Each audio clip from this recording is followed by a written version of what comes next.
Hello everyone, Randomklown here. Today we're going to be playing XCOM, Enemy Unknown. Now I was recently made aware of this game when XCOM 2 was released, and after seeing some of the footage for that game I asked myself, where is XCOM 1? How have I never heard of this game? So I went and sought it out, dug it up, and here we are. So we're going to start off with the single player mission today. And I've done a little bit of gameplay on normal so far, so we're going to kick it up a notch, and we're going to do the classic difficulty, a little bit more extreme. Now there are some second wave options you can put on, which will change the way that the game plays out. We're going to avoid damage roulette because I want to have some sort of consistency when I get hits with my weapons. I want to feel rewarded for that. We will go with new economy, get some randomized funding, not created equally, for random starting stats for our soldiers, and also hidden potential so that as they are promoted their stats can increase at random. And that should do it. So we're going to go ahead and get started. Here we go. I'm going to let the opening cinematics run through so you can experience them.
Hello, Commander.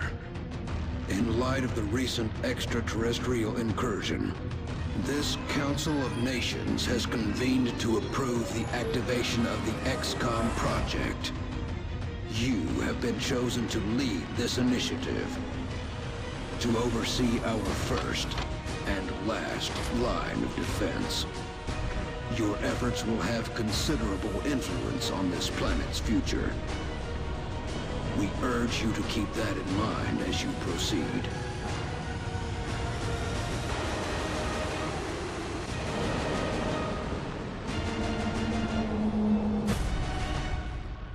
Good luck, Commander.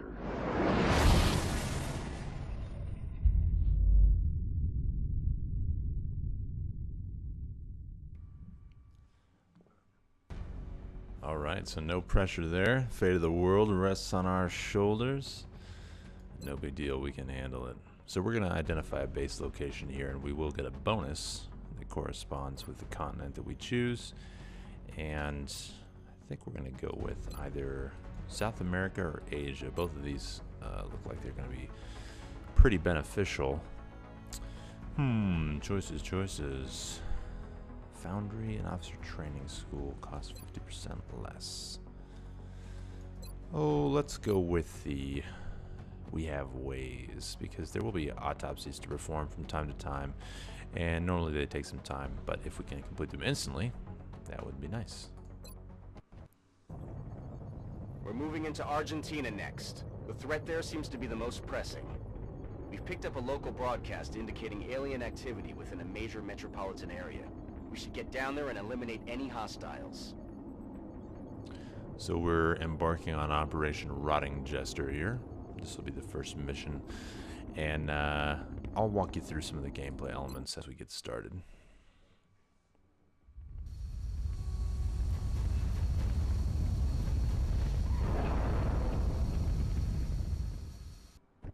Strike one, this is Central.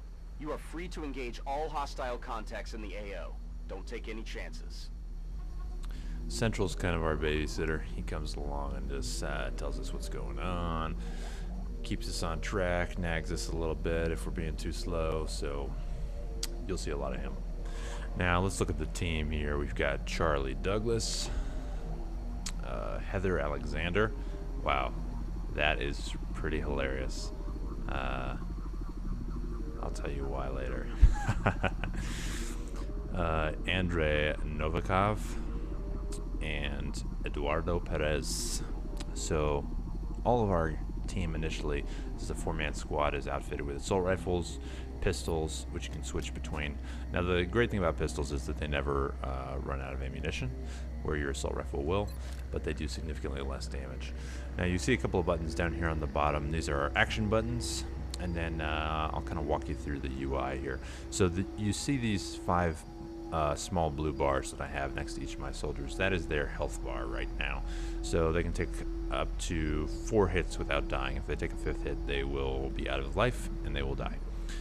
This little bar in the center seems to be some sort of heart rate monitor, and if they are panicked for some reason, you will see that accelerates and I'll lose control of my characters, so that's no good. These 2 little pennants that face to the right there are actions that you can take on a turn, so each character can take up to 2 actions. So I'm going to move Perez up to the back of this car, and I'll show you what I mean. If I move within this blue-green outline that you see here, when I get to that point, I can still take a second action. However, if I choose to move him into one of these orange areas, where it says dashing on the screen, then I will have used up both of my actions and won't be able to do anything once I've arrived there. So we don't really want to do that. Generally, you can figure out the direction that you need to go on a mission by where your ship has landed. If you go the opposite direction, you will generally encounter hostiles. So we're going to move up here to the back of this car, see if we see anything. No, nothing so far. So we're going to put him in Overwatch mode, which will fire on the first enemy that moves within our line of sight. And it says a small aim penalty. That works out to be 10 aim. That will be more important to you later once we get a look at our soldiers and we can kind of understand what that mechanic means. So we'll put him in Overwatch here. Douglas is going to push out to the side a bit. Bring him over here to this corner. He doesn't see anything either. That's fine. And let's see. We'll bring Alexander over here. Now, you might notice these shields that I get when I'm moving to certain areas. If I move to a place with a half shield like this, that indicates low cover in that area. If you're behind cover, you will get a defense bonus when enemies are shooting at you. So it's important to stay behind cover pretty much at all times. So we're going to move Alexander over here on the left flank. No eyes on yet, so we're just going to push up on the right flank here with Novikov. And actually, I'm going to move him, just kind of bound him up. See what we can see. Still no sign of the enemy. Alien activity has taken place, but we were unable to see any of it, so we don't know what has really happened. I'm going to push out a little bit further to the left with Alexander, get behind this barricade, and see if we see anything. Pretty quiet so far, pretty quiet. So we'll move up here to this double cover area, and then we're going to bound up again. We're going to bring Douglas up to the back of this semi. Now this is full cover. You see this shield there is full as opposed to being half over here. So in full cover, you're pretty well defended. Move him up. Alien life on Earth. And there we go. We're witnessing something never before seen in recorded history. Alright, so now we've got eyes on the enemy. We're going to move up a little more safely. I'm going to bring Novikov up here to this doorway. Now you can see here that he can see this enemy, but he doesn't have a very good percentage to hit. If I was to try and engage him, it'll let us know I've only got a 25% chance to hit. We're not going to take that shot. We're just going to put him on Overwatch, and if they try and close in on our position, then we will engage them. I'm going to bring Perez up to the center area, get my troops online, and we'll go from there.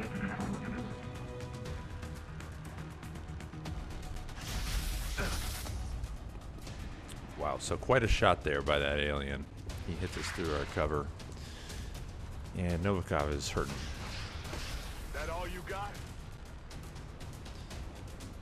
Thankfully, behind high cover like we are, we're pretty safe over here. As I say that, we get nailed. So Douglas is taking some pain here too.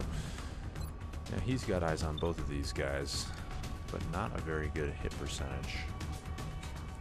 So let's assess our options here. We could go for the engage. Now if we want to try and throw a grenade, we can aim it and see what kind of range we have, but it looks like it's not going to reach those enemies at this point. So we're either going to have to move up or take some low percentage shots. I think what I'm going to have happen is we're going to bring Alexander up here to this corner. She can move up to here, get eyes on the enemy, see if she has a better shot. She does not. Can our grenade reach with her? Ooh, lose control. Not really. Doesn't quite reach. Can hit this car. Now if this car explodes, both of these aliens will surely die. So we'll go ahead and throw that grenade.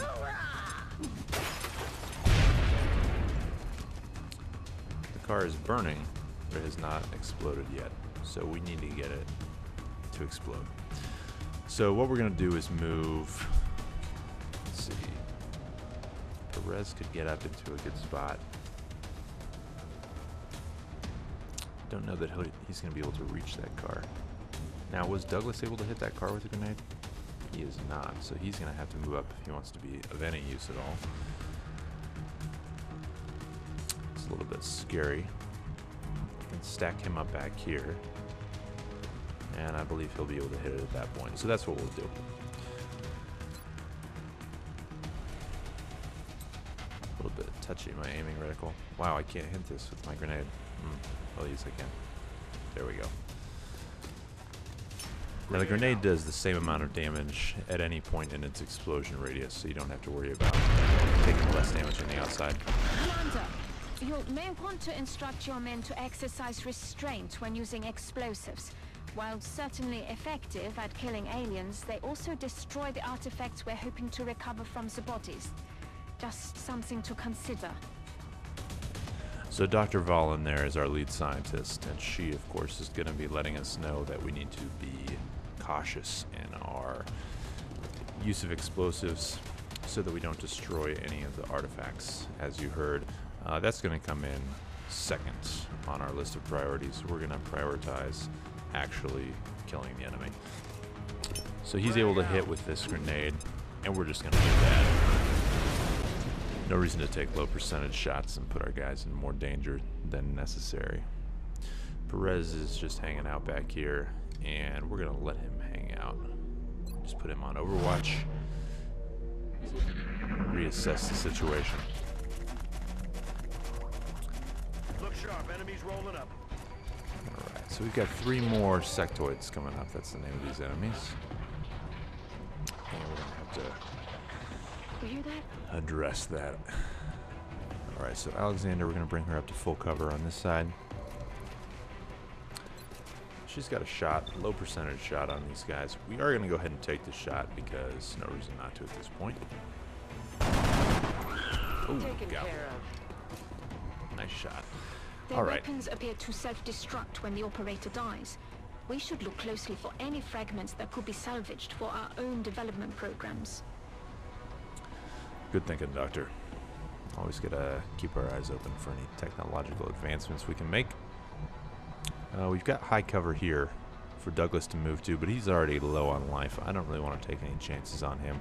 We're going to move up a little more slowly, so we're going to bring him up next to his buddy over here.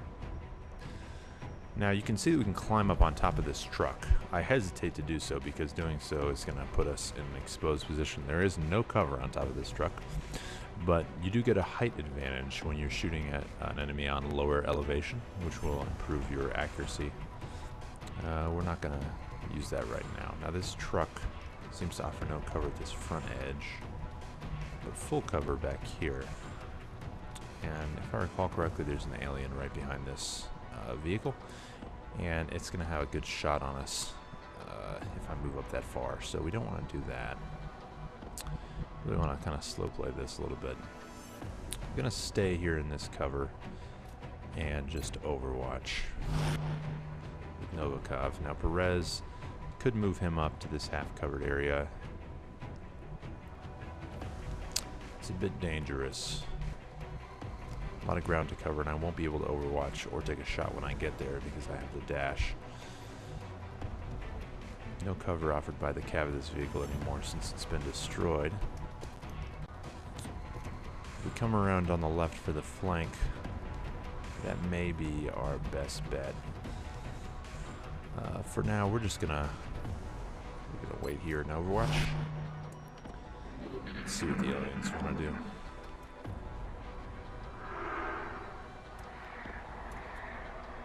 Alright, so these small aliens that you see here are called sectoids, and they have some psionic abilities.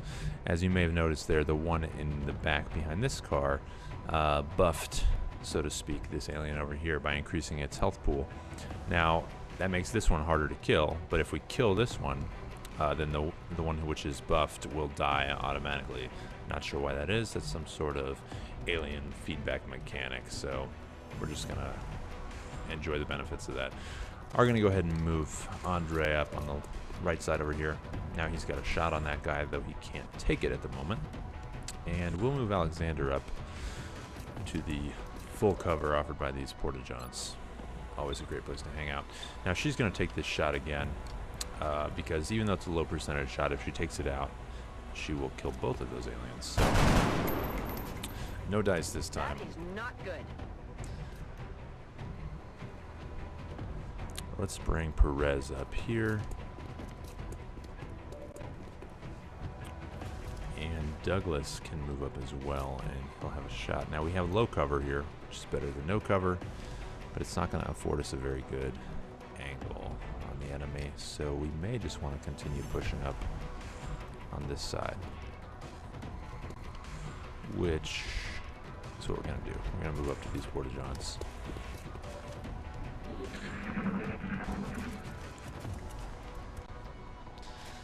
So this alien's opted to get behind full cover. Ooh, and he's going to take a shot. It's raining death over here. That was a little close. If we would have been hit there, we would almost certainly have been killed. Let's see what this guy chooses to do. He moves once again. He's in full cover. Damn, that was close. Narrowly misses Novikov. Bit scary there. Choices. Alright, let's see what we can do here. With Douglas, we can move up to the back of this cab. And I don't think we're going to have a shot on this guy. But we do have one now. We're going to go ahead and take that shot. Shot failed to connect. Nothing doing. Alright. We got Perez. Can't quite get in range for that grenade. So what we're going to do is move him around. Now if we're at this angle, we're going to have a flanking shot on this alien. You can see that by the fact that he has a yellow shield. So Perez is kind of our fail-safe right now. I know that he can hit this alien with a grenade and that will end this engagement. We don't want to have to use that grenade to begin with, so we're going to bring up Novikov and engage this alien with small arms. Damn it. And we are not having much success here. Try that one more time before we have to use our grenade. 20%. You'd think it would be better than that, but no such luck. Alright, we can't take the chance on leaving our guys out in the open here, so we're going to go ahead and hit this guy with a grenade. Going out.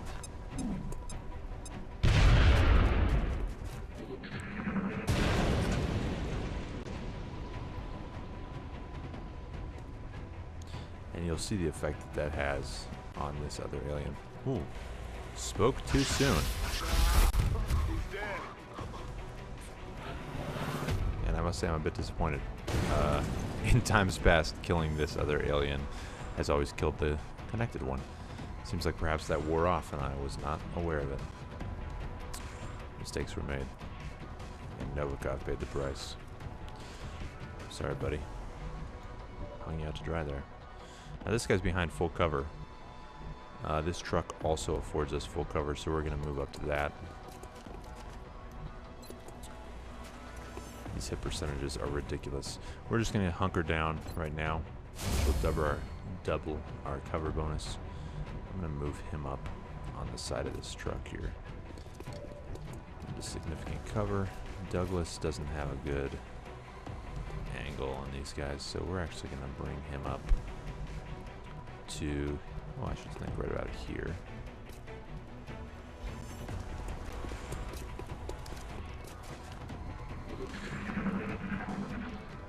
You can see all these vehicles will explode generally one turn after they catch on fire, so that's something to be aware of. My God.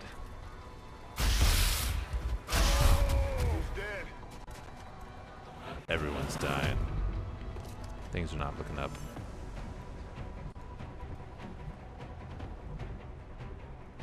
Alright, so we're going to take this flanking shot on this alien right here.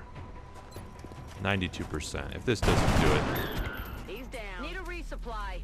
Good work out there, Strike One. If I may, Commander, the labs are on high alert. That was rough. Teams are standing by for Lost orders. 2 of our operatives. We can begin researching the newly recovered.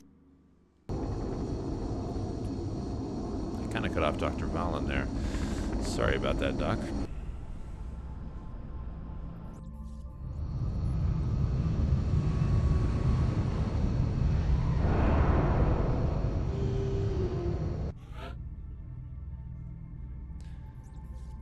Welcome to XCOM HQ, Commander. I'm Central Officer Bradford. My role in this project is twofold: providing tactical support for our field operations, and keeping you briefed on the current situation. My efforts should allow you to focus on the bigger issues at hand. Speaking of which, we have a soldier waiting for a promotion in the barracks. I'll let you get to it. Alright. So now we get to meet Bradford face to face. Explains a little bit about his role in this project. And we've got No one soldiers was to promote. expecting this. Both of them They were that some of didn't our die, best. so that's good. Wish there was more we could have done. Ugh. The heavy weapons Bad day. specialist provides a crucial service to the squad. With the rocket launcher in tow, there are demolitions experts.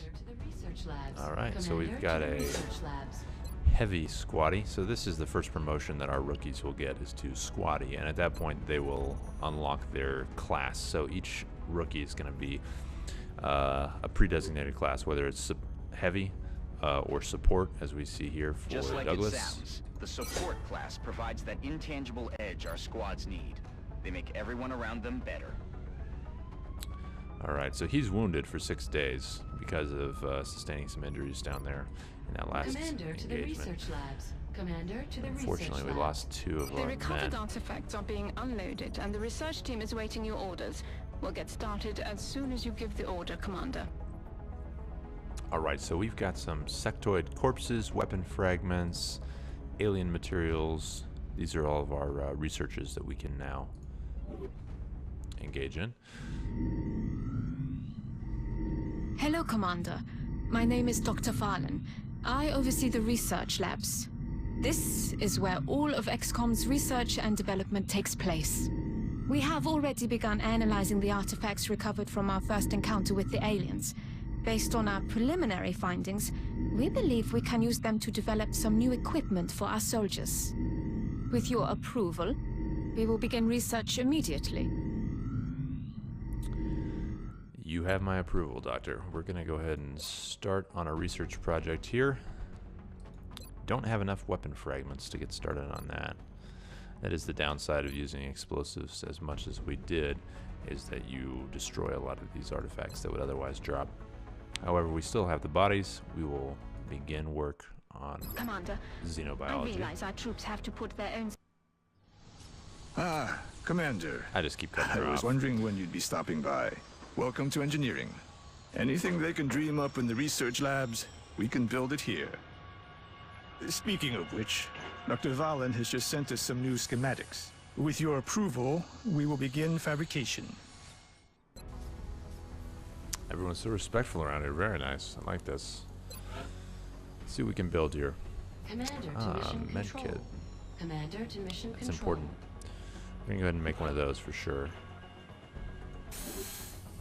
Now that gets done immediately, as you can see. Now we have a weapons tab here in the center. There will be an armor tab eventually. And over here we have a aircraft tab, so we can build a satellite right now. Eventually we'll be able to build fighter craft to protect our base.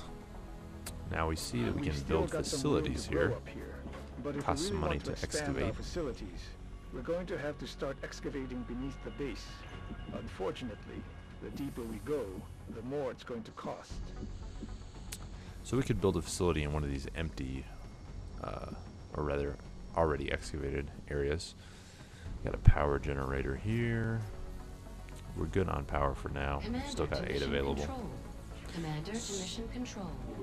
So we'll avoid building anything as we are being summoned to mission control.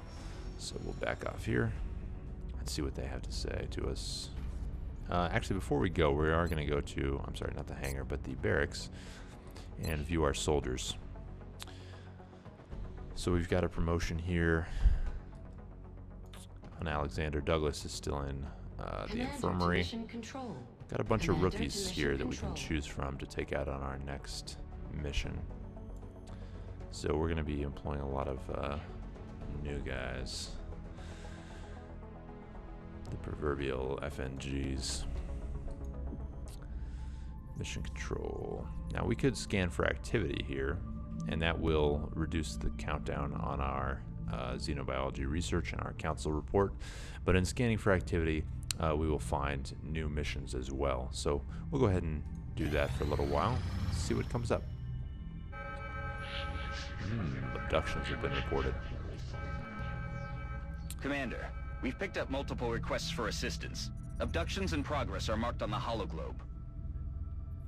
So as you can see on our fancy-dancy hologlobe here, we could go to China. Now the mission difficulty is moderate. The reward will be 4 more engineers, which will assist our engineering bay in completing items more quickly, more cheaply, etc. Whichever mission we choose to accept here will reduce the panic area, or rather will reduce the panic level in that area. So we want to take advantage of that. We see that Germany is an easy mission with 4 scientists as a reward. Mexico is going to reward us in cash, which is always a plus, and the difficulty is moderate. Their panic level is low. China seems to have the most panic in the region out of the 3. So we would normally want to reduce the panic level here. But starting off, this cash bonus is too good to ignore. So we're going to go ahead and launch a mission for Mexico. We'll get our team together here. So it looks like we've got Woods. Let's check him out. Ben Woods from the US of A. Look at his loadout here. Just a standard body armor, assault rifle, pistol, and frag grenade. Now we're going to give our med kit to our support soldier, although actually he's still in sickbay. So Woods, you are being retasked. You are going to be our medic for this mission. Who else do we have? Leroy. Got Christophe Leroy. And he's going to be just having the same standard equipment as everyone else. And Rice. Let's see. Nat Rice. We got another American. This is a pretty American heavy squad. We're gonna diversify a bit. What else can we get in here? Could bring in Amy Thompson from the UK. You know what? We're gonna bring in Greg Knight from Canada. Look at this grizzled old vet. Got his gruffy mustache and beard combo going on. Now we can customize these soldiers a little bit as well, change up their looks and so forth, but we're going to leave them as is. So you can see the stats that they have over here. Their will is their resistance to being panicked or mind controlled. Aim is the stat that has to do with their ability to hit with a primary weapon. HP is simply their life, and defense, they have none right now. That'll be raised by armor and other things. So check out these guys. 41 will, 70 aim, 56 aim. That is pathetic. No wonder she was having such low hit percentages in our last mission. That is really terrible. We're going to have to do something about that. And 55 on Ben Woods. Ben Woods, you know what, buddy? I feel like I'm wasting my time starting you off with such a low hit percentage. We're going to replace you. Let's see if we can find somebody who's got a little better starting stat. Let's check out Amy Thompson. See what she's got. 75 aim. That's what I'm talking about. Most excellent. Okay, so we want her to be a shooter, so we're going to leave her with a frag grenade. Now, I think it was Greg who had a good aim stat. And Leroy. Alright, feeling pretty good about that. We are going to edit this and actually give Alexander... Oh, I keep going to the wrong spot. I'm going to go to the loadout there. We're going to give her our med kit instead. Keep her in the back because she's not going to be hitting as much as everybody else. I need people who can shoot. So this is going to be our team for the next mission. We're going to go out and get after it. So that's all for this episode, guys. Hope you've enjoyed this game so far. If you do enjoy, please leave a like. And if you want to see more of these videos, hit that subscribe button. And I will see you on the next one. Clown out.